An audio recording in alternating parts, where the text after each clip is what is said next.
Et on voit que plus de 15 000 enfants sont morts. Que faut-on de plus? Seule une Palestine libre, ainsi qu'une solution libre à 2 États suffisent. C'est bon pour les 2 peuples, pour les 2 religions, mais aussi pour le Moyen-Orient.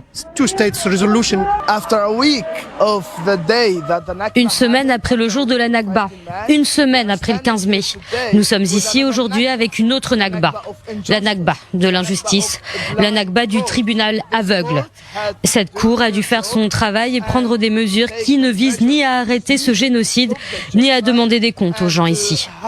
Rien de tout cela n'est arrivé. L'information est erronée, pourtant elle fait les titres de la presse mondiale. La Cour internationale de justice exige qu'Israël mette immédiatement fin à l'opération militaire à Rafah.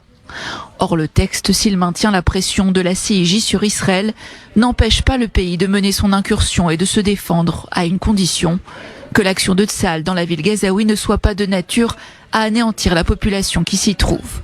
Dans l'ordonnance de la Cour, les juges soulignent que cette disposition est liée aux obligations d'Israël relatives à la Convention internationale pour la prévention d'un génocide.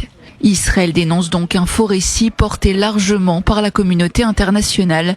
Dans un communiqué, le ministère israélien des Affaires étrangères et le Conseil national de sécurité ont assuré qu'Israël n'a pas mené et ne mènera pas d'activité militaire dans la région de Rafah qui crée des conditions de vie susceptibles d'entraîner la destruction de la population civile palestinienne en tout ou en partie. Les responsables israéliens insistent sur le fait qu'Israël investit toutes les ressources possibles pour faire entrer l'aide humanitaire.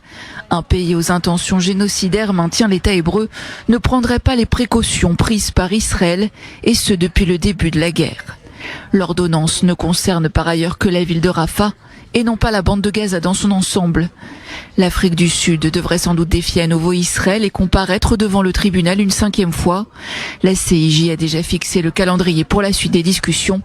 Sur l'allégation de génocide à Gaza, Pretoria doit soumettre une déclaration avant le 25 octobre, à laquelle Israël devra répondre dans les 9 mois.